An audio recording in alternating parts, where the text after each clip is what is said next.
Nous allons voir une nouvelle leçon vecteur et translation. Vecteur متجهة, translation إزاحة. إذا غادي نشوف هاد لا فيديو. Premièrement, qu'est-ce qu'un vecteur؟ شنو هي متجهة؟ Les caractéristiques d'un vecteur، شنو هما مميزات متجهة؟ ثم من بعد غادي نشوفوا امتى يمكن لينا نقولوا بان جوج متجهات انهم متساويين. غادي نبداو الحصه ديالنا بدي كونيسونس اللي شفتوها من قبل. مثلا كنتو من قبل كتشوفوا هذا الرمز يعني تيعني لينا اون دروات ا بي، المستقيم ا بي. ثم شفتوا مثلا هنا اذا كان عندنا هذا الرمز يعني تنتحدثوا على القطعه ا بي، لو سيغمون ا بي. عندنا كذلك هذا الرمز اللي تيعني لنا المسافه ا بي، ثم هذا الرمز الاخر تيعني لنا دومي دغوات ا بي، نصف المستقيم ا بي. وتيمكن لنا نرسمو ا بي انطلاقا من نقطتين، تنستعملوا المسطره. ثم هنايا القطعه ا بي كتكون محدوده من الطرفين. بالنسبه للمسافه ا بي تنقيس مثلا هنا كتقدر تكون 2 سنتيم 3 سنتيم على حساب. ثم بالنسبه لدومي دغوات انطلقنا من ا، اذا تيكون محدود نصف المستقيم من ا، كنبدا هنا ب ا، ثم بي تيكون كينتمي لهذا النصف المستقيم. الان كتوليو كتسمعوا فيكتور متجهه. دابا غادي نمسح هادشي، هو تذكير فقط.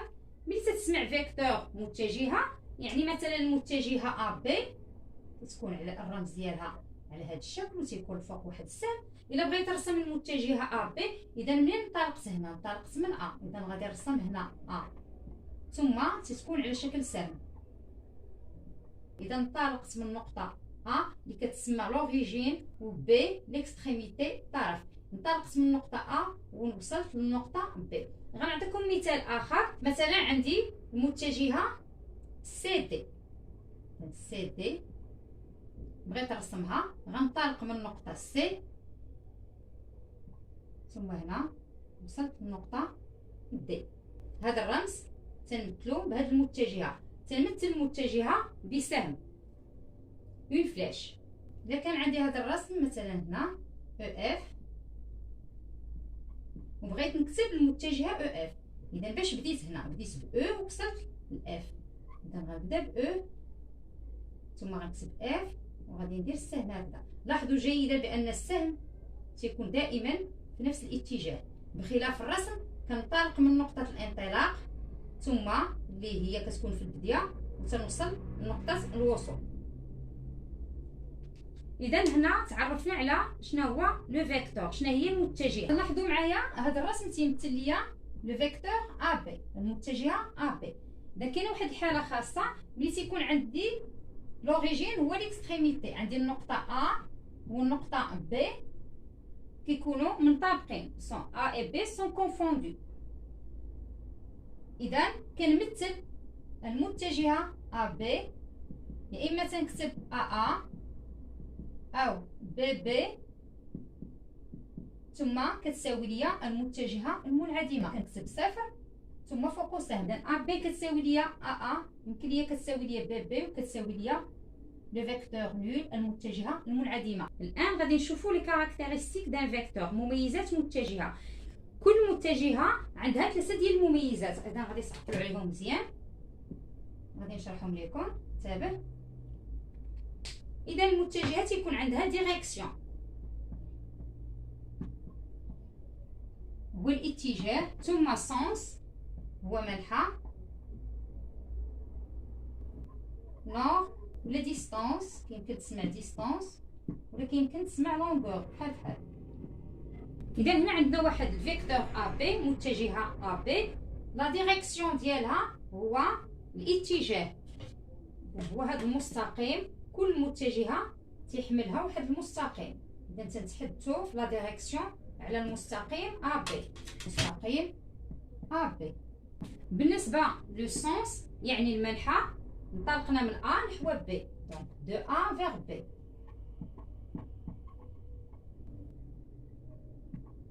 بالنسبه للنورم ولا لا ديستانس تنحسب المسافه. هنا عندي المسافه 2 سنتيم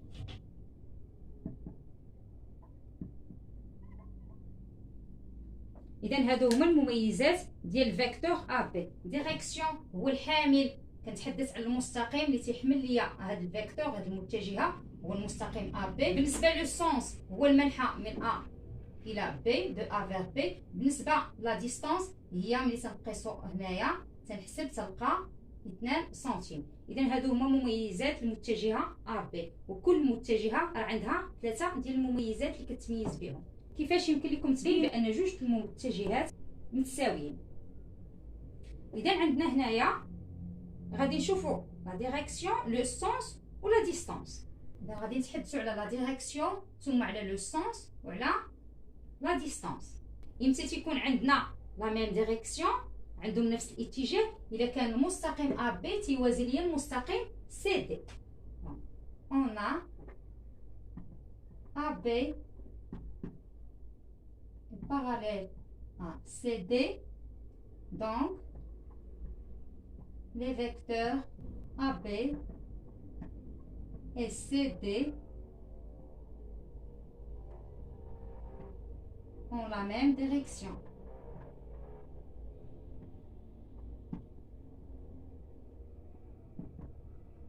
ثم بالنسبة لو سونس عندنا لو سونس دو A vers B et le même sens de C vers D. عندهم نفس المنحى، لاحظوا جيدا من A إلى B ومن C إلى D عندهم نفس المنحى. إذا نقول بأنه عندهم le même sens. Le sens de A vers B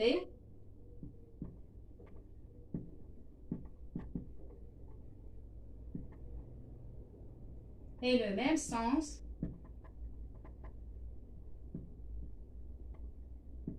de C vers D. لو انه كان عندنا السهم تيشوف لهاد الجهه يعني ا بي و سي دي راه ما عندهمش نفس المنحى. ثم بالنسبه لا ديستانس عندنا ا بي كتساوي لنا سي دي. الى شفنا المسافه ا بي و سي دي غنلقاوهم بجوج تيساويو ليا 2 سنتيم، عندهم لا ميم ديستانس.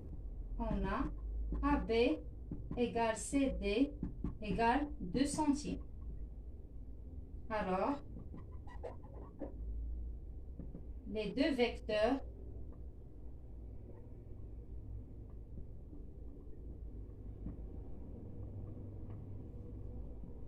AB et CD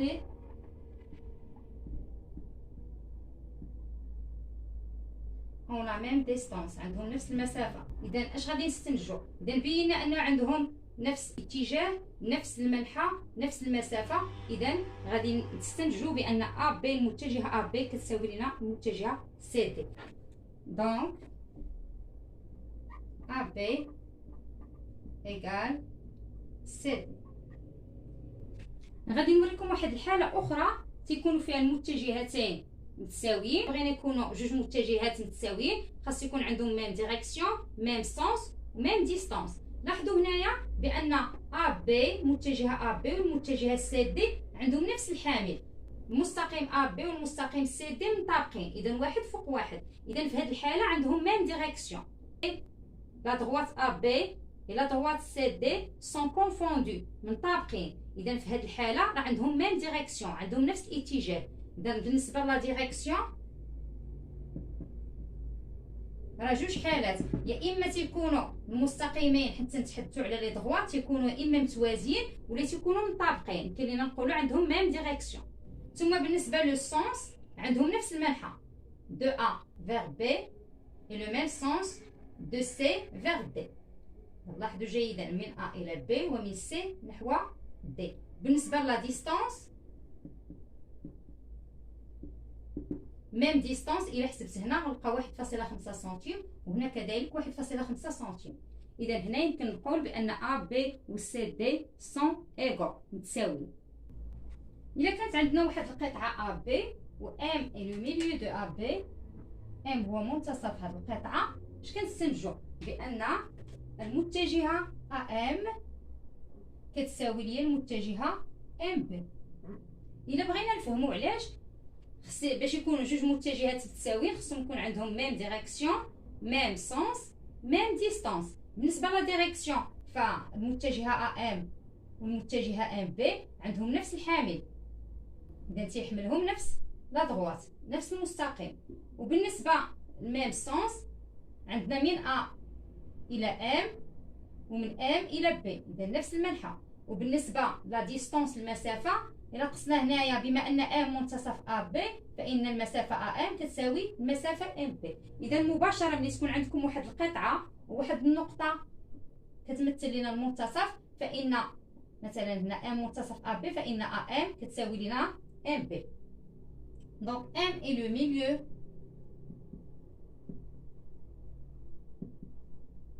de AB et منتصف القطعة AB. Alors مباشرة AM égale MB. والعكس، إلا كانت عندنا AM كتساوي MB كنستنتجو بأن راه M منتصف AB. إذا كانت عندنا AM كتساوي لينا MB، alors شنو كنستنتجو؟ أن M est le milieu de AB. إذا عندنا هنا لي فيكتور AB et DC sont égaux. عندنا المتجهة AB كتساوي ليا المتجهة DC. قلنا باش يكونوا جوج متجهات متساويين خاص يكونوا يتحققوا فيهم ثلاثة شروط. خاصو يكون عندهم ميم ديريكسيون، يعني هذا المستقيم تيوازي هذا المستقيم. خاص يكون عندهم ميم سونس، يعني بحال هنايا عندنا من A إلى B وهنا من D إلى C، إذا تيشوفوا في نفس الجهة. ثم يكون عندهم ميم ديستونس، هاد المسافة تتساوي ليا هاد المسافة. كملت الرسم. إذا اش يمكن ليا نستنتج؟ بأن إذا كانت عندي المتجهة AB كتساوي المتجهة DC فإن ABCD est un parallélogramme، هو متوازي الأضلاع. من قبل كنتو إلا بغيتو تبرهنوا على متوازي الأضلاع خصكم تبرهنوا بأن AB مستقيم AB تيوازي المستقيم DC، وكذلك المسافة AB خصها تساوي المسافة DC. بالنسبة للدرس ديال لي فيكتور، إذا بلا ما غادي نحتاج أنني نبرهن أن AB مستقيم AB تيوازي المستقيم DC والمسافة AB كتساوي المسافة DC، مباشرة إلا كان عندكم AB فيكتور AB كيساوي ليا الفيكتور DC، فكيمكن ليا نستنتج بأن ABCD راه متوازي الأضلاع، ان باراليلوغرام. لأن في لي فيكتور إلا كانوا متساويين راه تيتحققوا الشروط ديال التوازي وديال القياس ديال هاد المسافات. إذا عندنا AB كتساوي DC، إذا مباشرة ألوغ AB ملي تنبغي نكتب باراليلوغرام فانتبهوا جيدا، AB ما غنكتبش DC، ABCD. ABCD est un parallélogramme متوازي الأضلاع.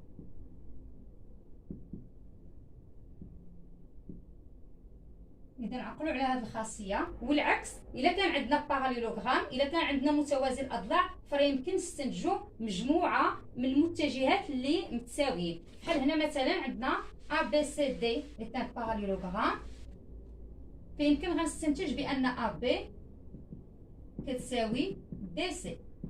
إلا بغيت نستخرج كذلك دي فيكتور وحدين اخرين اللي متساويين يمكن ليا ندير بان AD متجهه AD كتساوي ليا متجهه BC. لاحظوا خصو يكون عندهم نفس المنحى، من A الى D يعني من B الى C خصهم يكونوا في نفس المنحى.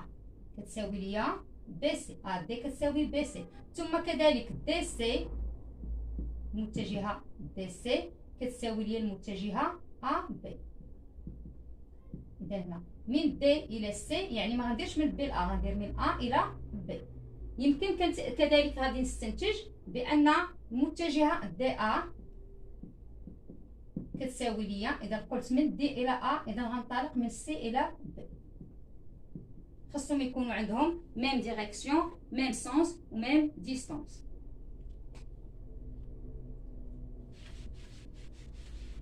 إذا غنعطيكم مثال آخر. إلا كان عندي مثلا واحد المتجهة EF كتساوي لي المتجهة GH، اش كيمكن لينا نستنتجو؟ يمكننا نستنتجو بأن الرباعي EF، شنو قلت لكم؟ EF تنكتب H على G، EF HG est un parallélogramme متوازي الأضلاع.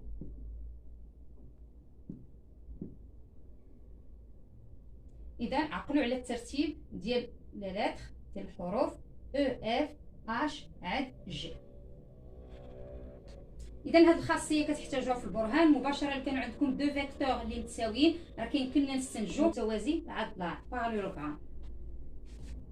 اذا كاينه خاصيه اخرى، الا كانت عندنا ا بي كتساوي دي سي، عندنا هذه المتجهه كتساوي هذه المتجهه، يعني كنستنتج بان ا بي سي دي متوازي الاضلاع. ثم كنستنتج خاصيه اخرى بان لي دياغونال القطران يتقاطعان في المنتصف ديالهم. اذا كان عندنا ا بي كتساوي لنا دي سي، اذا هنا ا بي كتساوي دي سي signifie que BD et AC ont le même milieu. ا بي كتساوي دي سي، alors BD القطران كيتقاطعوا لينا في المنتصف، et AC ont le même milieu.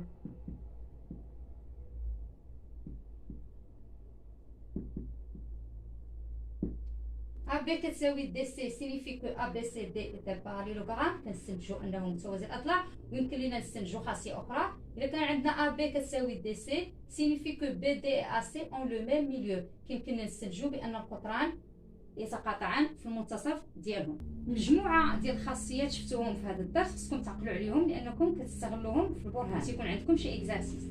كنتمنى تكونوا فهمتوا الجزء الاول من هذا الدرس. نتلاقاو في الجزء الثاني ان شاء الله اللي غادي نشرح لكم فيه لا سوم دو دو فيكتور اي لا ريلاسيون دو شارك.